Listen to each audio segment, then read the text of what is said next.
Under the bright lights of the East Coast Arena, a storm was gathering. The crowd buzzed with anticipation, their voices rolling like thunder as two men walked toward destiny. First came the challenger, Grzegorz Proksa of Poland, a fighter with movement like water and confidence carved from years of European triumphs. He entered the ring loose-shouldered, bouncing lightly, as if daring the night to test him. But then, the energy shifted. A low rumble swept through the crowd as Gennady Golovkin made his walk. 30 years old, an Olympic silver medalist, undefeated, untouched, unshaken. Whispers followed him everywhere. Stories of gym wars, of heavyweights dropped in sparring, of a punch so heavy it didn't just hurt fighters, it broke them. As he climbed through the ropes for his American debut, he stared across the ring with the stillness of a man built for violence. The referee brought them in close. Protect yourself. Obey my commands. Their gloves touched, and the bell rang to unleash the truth. The opening round began with Proksa darting, circling, trying to create chaos. His rhythm was awkward, his angles unpredictable, the very style that had frustrated so many before Golovkin. But GGG remained patient, stalking with a long, punishing jab that snapped Proksa's head back more than once. The crowd murmured. You could hear the weight in Golovkin's punches, even the ones that didn't land clean. Then came the first eruption. A short, surgical right hand crashed through Proksa's defense, freezing him mid-step. His legs betrayed him, and down he went for the first time in his career, amateur or pro. The arena exploded. Proksa rose, wide-eyed, fighting both the clock and the reality of Golovkin's power. GGG closed the round with controlled fury, stalking, cutting the ring, reminding everyone that this was not a fight, it was a warning. As rounds 2 and 3 unfolded, Proksa showed heart, too much heart for his own safety. He fired combinations, slipped inside, tried to create windows against a man who left none. But Golovkin was relentless. His pressure wasn't wild, it was mathematical. Every step cut space, every jab carried intent. Roy Jones Jr. called it for ringside. The left hook was a problem. The jab was a problem. The presence was a problem. Proksa bobbed and weaved, but each time he dipped left, Golovkin met him with a right hand waiting like a trap door. And each time Golovkin landed, you felt the momentum ripple through the crowd. A collective gasp at the quiet brutality unfolding. Midway through the fight, Golovkin's attack shifted gears. Hooks to the body dug into Proksa like shovels, carving into earth, bending him, slowing him, draining what remained of his rhythm. Every punch he throws can end the fight, the commentary echoed, and everyone in the building believed it. In round 4, Proksa tried again to stand his ground, firing back with defiant combinations. But Golovkin didn't flinch. He advanced behind a heavy, piston-like jab before ripping another savage hook to the body. Proksa's expression twisted with pain. A heartbeat later, Golovkin followed with a left upstairs, and the Polish warrior crumbled. Down again. The referee counted. 4, 5, 6. Proksa rose, battered but unbroken in spirit. The crowd roared in admiration. This wasn't a mismatch. This was a man refusing to surrender to the inevitable. But Golovkin, emotionless, simply returned to his stance, his breathing steady, his eyes cold. He stepped in again, cutting Proksa's escape routes one by one, until the round closed with the Kazakh dismantling him piece by piece. Between rounds, Proksa's corner begged him to move, to survive. But survival against Golovkin was becoming a myth. Round after round, Golovkin dialed up the pressure, not with reckless aggression, but with the chilling steadiness that defined him. He never lunged, never wasted motion, never overcommitted.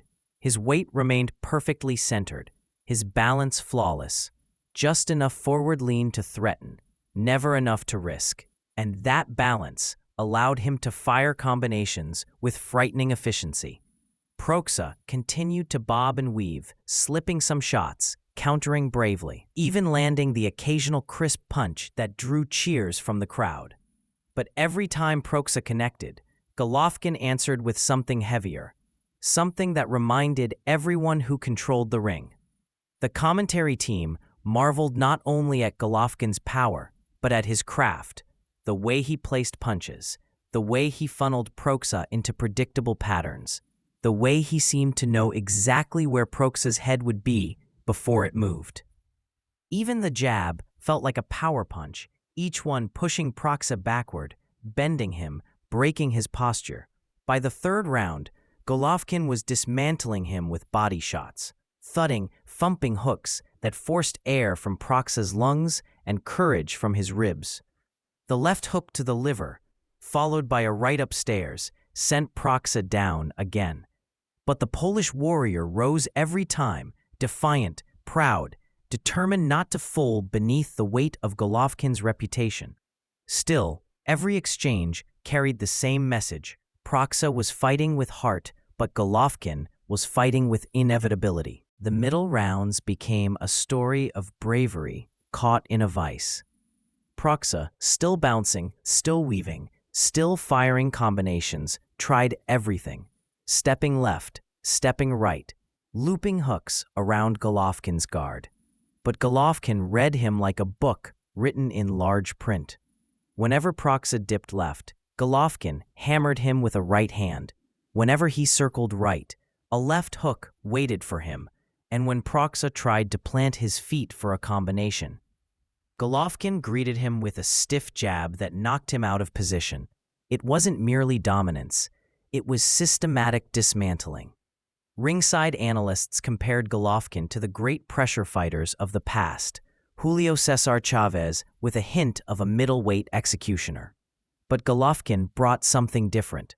It wasn't wild aggression. It wasn't chaotic pressure. It was the cold precision of a man who believed, sincerely, that he could not be hurt. A man who had told interviewers he had never been rocked, never been shaken, not once in his amateur or professional life. The fourth round saw another barrage, body shots followed by clean, chopping rights. Proksa staggered, wincing in pain, but still fought on, earning admiration from everyone watching. The courage was there, the skill was there, the heart was unquestionable, but he was trapped inside the blueprint of a puncher who could end the fight at any moment. The fifth round opened with the crowd sensing the end approaching. Golovkin's walk was the same, steady, cold, measured, but his punches grew sharper, heavier, more destructive. Proksa, though battered, refused to collapse. He traded when he shouldn't have, fought when logic begged him to retreat. But Golovkin's combinations were finding him with increasing ease. A left hook to the body bent Proksa. A right hand upstairs snapped his head sideways. Seconds later, another combination drove him to the canvas for the third time. The referee counted as Proksa fought with his own will, pulling himself up, refusing to surrender. The crowd rose to its feet, admiring the warrior spirit of a man hopelessly outgunned, yet determined to fight. But even bravery has limits. Round 5 began with a chilling calm. Golovkin stalked, inching forward, with the patience of a hunter who already sees the finish. Proksa moved, dipped, swung, but his reactions were fading, his legs heavy from the accumulation of punishment.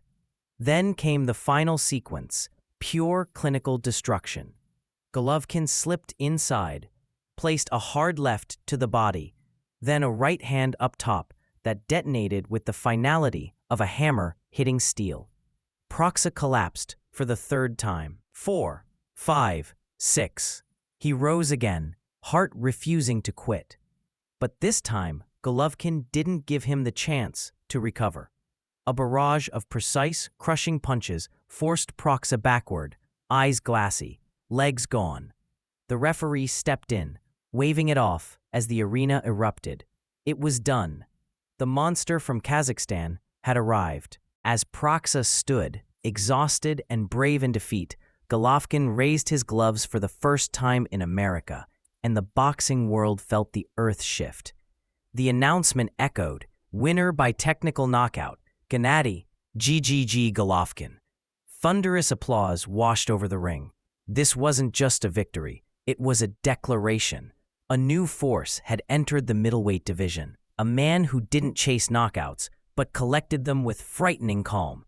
Proksa, battered but proud, had shown incredible heart, but the night belonged to Golovkin.